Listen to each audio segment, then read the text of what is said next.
Hello, everybody, and welcome back. Thank you very much for joining me. My name's Deborah Hatswell, and you're listening to BBR Investigations. It seems very popular at the moment that investigators of all kinds are asked their opinion with regards to whether the creature they saw was flesh and blood or paranormal in some way. It would seem a concrete choice has to be made before you step on to the next part of your journey. Now, that is not something I can get behind, as I feel we should explore all the theories out there. There are far more options than just those two.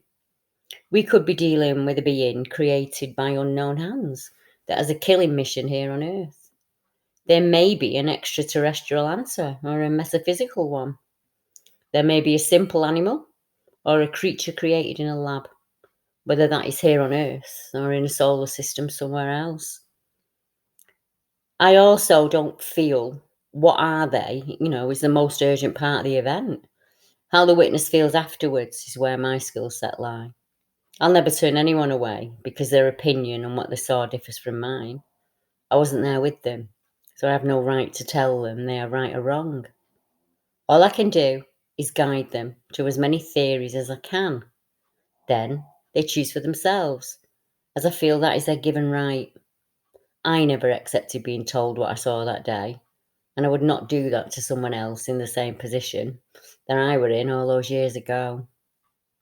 As you know, I encourage people who are witnesses to the strange and the unexplained to look at all the possible theories that could explain what happened to them on that day that changed their lives.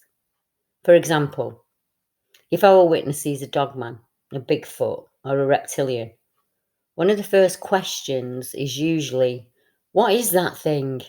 The second is usually, why me? Then, as you know, we start to question what it is that we saw. And in some corners of the UK, the experiences are in one very small wood, but they're completely different on each separate event. One small woodland can have several events reported, and each one can be completely different. And this brings us back to the question of theory. What are these beings? Are they separate from each other? Or is this an entity that can shift its appearance using the energy field to change its metaphysical shape? I don't have a word for the being I'm trying to describe, so for ease, I shall refer to them as EMEs, electromagnetic entities, a being or entity not of this world that can change its appearance at will. Are we experiencing the same thing, showing itself differently to everyone it encounters? Is this why there are often several different kinds of activity happening in one woodland? One of the theories I often ponder centres around the question, is it the area itself that has the energy? And as each human enters, there's a change in activity? Or is it the human themselves? For some, it could be so slight of a change that they never notice and they just walk on by. Others may feel watched or shadowed as they walk through the area, and some will have full face-to-face experiences with all manner of beings and creatures. I wonder if the energy itself is what we see. The electromagnetic energy is what we are picking up on, and for each of us viewers, a different event occurs due to this energy. Is the energy in that spot different in some way? Like the famous vortexes the world over, where people go to experience the strange energy for the visions or experience it gives you. Are there hundreds of these tiny vortexes or energy spots littered all across the globe? A global network of top-up points for a creature appearing as an 8-foot reptilian, a dogman, a goatman, or an ape-like being? Can they tap in and out of those energy spots? Could they move between areas using those spots? I wanted to share some examples of what I'm trying to explain, and of course, Cannock Chase sprang to mind, but that's a little washed out for me now. There are so many investigators that visit there, it's almost become like the Disney of the paranormal. I prefer a small woodland, tucked away, often visited by locals, long history of red-eyed devils and screaming ladies.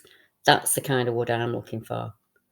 These are the places, when we look hard enough, that have lots of hidden tales to tell. And when we read them all together, it throws up a lot of discussion, debate, and questions on theory, all of which are vital in pushing forward in the pursuit of answers. Recently, I was recording a paranormal podcast with my good friend and fellow podcasters, Deb Singleton of Codes of the Unknown and Michaela Cook of the Paranormal or What Project. When Michaela shared a weird experience she had in Clapham Woods, I was unsure whether she knew the other reports that had come into myself and others over the years, and she was not. She explained what happened to her, and then I shared the other reports there with her, some of which are similar to her experience. Michaela was travelling home with her husband, and as they passed Clapham Woods, they noticed some strange lights within the trees. Michaela felt the whole event was eerie.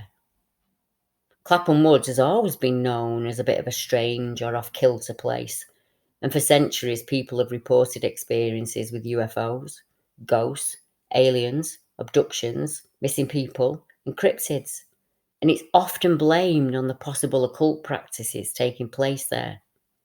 But I believe it's far more than that.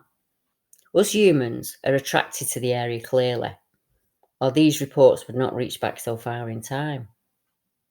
The woods themselves are a little eerie, filled with strange-looking stunted trees, and then there's a large crater that is a mystery to all.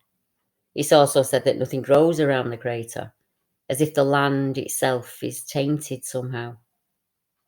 It's said that in the 1700s, an old woman saw a bright round shape that looked like a full moon, and it began to float down into the woods, and then she watched as it disappeared off into the bushes.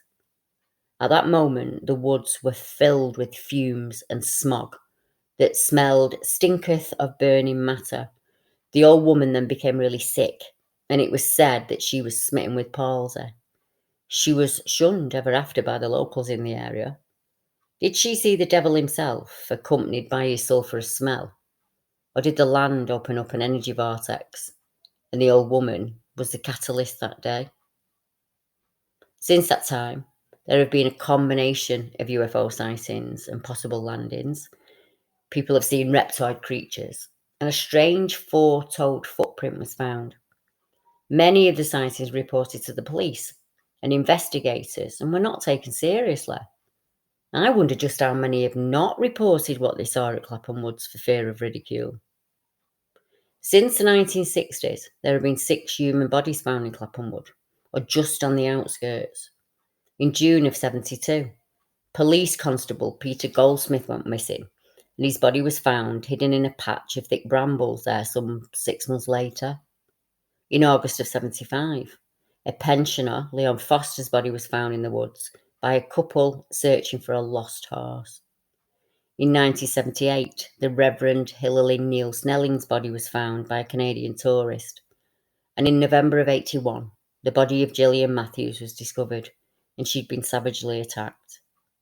On the 12th of October 2020, a man was found with terrible head injuries in Clapham Woods, and police identified Daniel Littlewood at the scene. A man in his 30s was arrested very quickly for this awful assault. The body of Sarah Payne, for whose murder Roy Whiting was convicted, was found just a few miles north of Clapham Woods, a few feet from the main road through this area, suggesting it was an area he knew well. There are also the stories of walkers being pulled with force by an unseen hand, and many people report experiencing sudden feelings of sickness, shortness of breath, and overwhelming pain. One man felt so oppressed on a visit he was physically sick and had to remove himself from the investigation. A woman named Anna wrote a PDF on her father's satanic practices and the abuse she and others suffered at Clapham Woods. In 1967, in the village of Rushington, that sits just a few miles away from the woods, 2 schoolboys, Toyn Newton and John Ireland, were using a Ouija board when a series of strange messages began to be spelt out on the board. The messages explained to the boys that Clapham Wood was used as a base for alien spacecraft, and that one of these crafts had landed to fetch supplies of sulphur and other chemicals that can be found in the woodland. Little did the boys know that just a few months earlier, Paul Glover reported seeing a UFO that seemed to show the craft carrying out exactly this kind of activity. 1 year later, in 1968, a local man who could not sleep saw a saucer-shaped object high up in the sky, and when he looked out of his window about 2 a.m., he said the object hovered directly over the woods. He called 999 and alerted the police, who arrived after the UFO had disappeared. In the early 1970s, a local church warden, David Bennett, liked to record nightingales in the area, but to his dismay, he found that they could no longer be heard singing. The woods had gone completely silent. Men working in the area reported that wildlife had also seemed to have deserted the woods. Ramblers walking there fell ill with headaches or stomach cramps. Several people have reported being pushed over by an invisible force and feeling faint. On one occasion, 2 men were both taken ill at the same time. One doubled over in pain, and the other clutched his head, yelling that he felt as though his eardrums were being pulled out of his head. 2 men staggered for 50 yards before these horrible sensations stopped.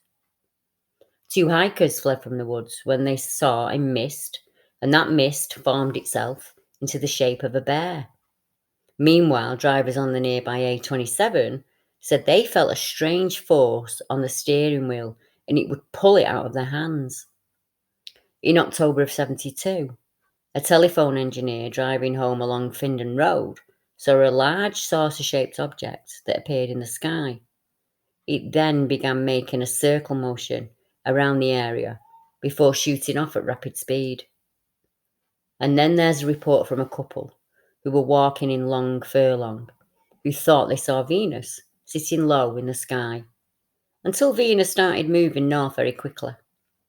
And when the object was over Clapham Woods, a beam of light descended vertically from it, and the light was gone, and Venus shot off to the northeast. In April of 1975, a pet chow owned by Peter Love of nearby Patchin was being taken for a walk in the woods by his son. The dog ran into the trees and promptly vanished, and it was never found. A 2-year-old collie belonging to John Cornford also disappeared when it suddenly ran off into a small copse between 2 trees known as the chestnuts. The dog was never seen again. In other cases, a golden retriever was found paralysed and a healthy pug had a fit. As news of these horrible events became public, more dog owners came forward to say that their pets had also suffered traumatic experiences in the area, or that they'd become strangely aggressive for no apparent reason. One dog owner who wished to remain anonymous said that her pet became very agitated in this area. It was running around in circles and foaming at the mouth, and started to act really strange. The dog then began foaming at the mouth, with its eyes bulging out of its head as if it was in great pain. Luckily, she was able to get the dog back into the car and drove home quickly, where thankfully the dog calmed down. Other animal owners in the area have reported similar experiences. A horse that was tethered while his rider relieved himself disappeared during the few seconds it took to finish the call of nature, and as he looked, the horse had gone, and it was never found. In August 1977, a paranormal investigator witnessed a dark shape that stood about 12 feet in height, and he could only describe the shape as a black mass. As the mass increased in size, the area also increased in radiation, and that was recorded by the Geiger counter that the investigator was using. In the distance, a white disc shot out of the woods into the sky, disappearing at the same time as the black mass. The man retraced his footsteps towards where the form had appeared, and he found a 4-toed footprint, twice the width of a man's foot, but very narrow at the heel. In January of 2010, a tabloid newspaper reported that mysterious plaits that had been found in horses' manes could be attributed to witchcraft in Clapham Woods, and that some of the horses targeted in this way had subsequently disappeared a few days later. In June of 2020, a gentleman shared what happened to him in a post in his local Facebook group after a visit to Clapham Woods. He reported a strange night at the old tree that people visit. The man said he felt uneasy and also felt as if he was being watched throughout the night, and he had a strange series of events happened. The man said it started with him hearing knocking noises from within the woods. He could also hear heavy footsteps moving around him, and that is when he felt watched. Also, the temperature seemed to rise, and it suddenly went very quiet at certain points of the night. In his own words, the man said, "I am not a believer in the supernatural, but I have never experienced a night like this. There was a bizarre energy in the air. The horses were acting up and spooked, and there was massive changes in temperature, and dozens of noises off in the trees, including some incredibly huge bangs, none of which could be identified." A BBR member who lives very close to the woods had some local information to share. He said there are often drumming sounds heard around the old tree that the local gentleman visited, and it's said to be a local place for Satan worshippers. Also reported are evil entities, branches bent into satanic shapes, lights in the trees or in the sky, feelings of sudden sickness, or in some extreme cases, people experience harmful thoughts that are not of their own. Removing yourself from the area seems to be the only way to relieve this ominous energy. One regular visitor to the woods is a chap that I would love to chat with, and I have been trying to get hold of him for years. I'm really interested in the reptilian-like creatures he's reported seeing in the woods on his walk there. The way he describes them blending in with the trees, and also that they can change shape and appearance, is a terrifying thought. How many of them are out there? How do you avoid something you can't see? On a personal level, how many times have I sat alone in the woods or walked past as these entities watch me? Or you?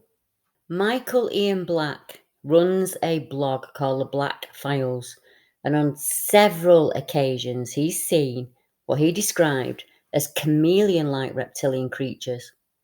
Michael said, "Clapham Woods is an area rife with genuine reptilian-like entities that are blended in with the trees on which they sit.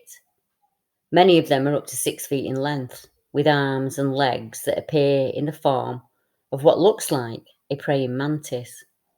Michael explained, "These reptilians have the ability to blend into their surroundings, no matter where they are. They are masters of disguise, making them almost impossible to spot. And Michael believes this is the reason why they can abduct humans with ease and often do. He said, I believe a race of reptiles is using our forests to hunt. Often unexplained balls of light are seen in groups coming and going from Clapham Woods. Are they related to the human predators or something else in their own right?" Michael also expressed the thought that reptiles can change their colour to match any surroundings. They could be in your home and you would not be able to see them. As energy is fluid, we must consider that, like ley lines, these EME energies ebb and flow outwards like the ripples on a pond. I think our next report is connected to all the ones at Clapham, as the areas are so close.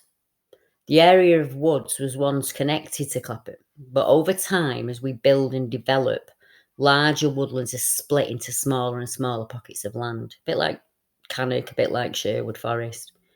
But the energy remains the same. It can be tainted or changed as the years roll by, and it is rare for a small area like this to have so many weird events and experiences. And then a Bigfoot-like creature was seen by a visitor to the woods, and she made that report to the newspapers in November of 2015. She was out walking the dog, and she had a close encounter with what she described as a hairy ape man in a Sussex woodland. She said the creature ran past her and headed deep into the woods, and she watched as it disappeared. The lady explained how she came face to face with the hairy ape man. Caroline Toms was confronted by the terrifying beast and said it was covered head to toe in thick black fur, and it seemed to be crouching upright like a man. Miss Toms, who works at a local building society, said, "It all happened so fast. Ash, my dog, started acting a little bit bemused, and she was barking. And then she shot off into the undergrowth. And I saw this big black thing flash out in front of me. She came running back quickly, and that's when the thing appeared. I don't know what it was, but it looked like a Bigfoot to me." Mysterious Universe shared a report from a lady named Terry, who was a visitor here from overseas. Terry had an experience with a horrifying black-eyed child in Clapham Woods. And as Terry strolled through the woods, she said she saw a small girl wearing a hoodie and jeans that were both black in colour. The girl laughed at Terry in an unsettling fashion. And most terrifying of all were the child's eyes. They were all black in colour. In seconds, the black-eyed thing vanished and was gone. As for Terry, she was rooted to the ground in fear. Hyperventilating, she just about managed to find her way out of the woods. None of this stopped Terry from returning to the woods. She went back 3 days later, but she didn't see the strange girl again. I think, like Terry, I too would have had to go back to those woods again. Not just to see if I could spot the young girl, but also to see how it felt in there. I'd be asking myself if I was the reason the girl appeared, or did the energy of the area produce her specifically for me? Why did she show herself? Like the Bigfoot and the dog walker, why did the creature show itself? It could have remained hidden entirely. Was Terry the catalyst for this event? Was there something about her or her bloodline that enabled this event somehow? And if so, why? Like all of our witnesses here tonight, the events were unique for each and every one of them. No two are the same. So many people have experienced things at Clapham that I would love to visit there one day and get a feel for the place. And to see if my presence can trigger an event of some kind. Those woods are as old as time. Clapham is mentioned in the Doomsday Book 1086, and it was spelt Clopham then. The woods around the area made it an ideal location for the gathering of wood for timber, firewood, and it led to the first Saxon settlements being in that area. So I think it's always been an important place to us humans. And anywhere for me that attracts the occult tells me that there's a strange energy to that area. Maybe this is the reason for all the shenanigans that happen at Clapham. How many other events have been lost and not shared about Clapham Woods over the centuries? Perhaps you've experienced something at Clapham, or you know someone who has. If so, please get in touch, as I would love to know about your experience. Thank you for joining me tonight, whether you are a new listener or a returning regular. I really look forward to our chats in the chat box on YouTube each week. As the video plays on a Saturday, I see more and more new people joining us in the chat for the first time. It's so refreshing to see people chatting about their experiences with fellow listeners to the show. If you want to hear the show before it goes onto YouTube, just check out BBR on your favourite podcast site. And for members-only videos, please check out my YouTube members on my Patreon site as I share something there each week. I hope you'll join me next week at the same time for more tales of the strange and the unexplained. It's a little bit shorter tonight, I'm afraid. I've just had an operation on my hand, so hopefully next week things will be a little bit better and I can stay on a little bit longer. But I would really like to take tonight to tell you just how much I appreciate every single one of you that tune in each week and share the videos with your friends and family and on social media. It means a lot. Good night, everyone.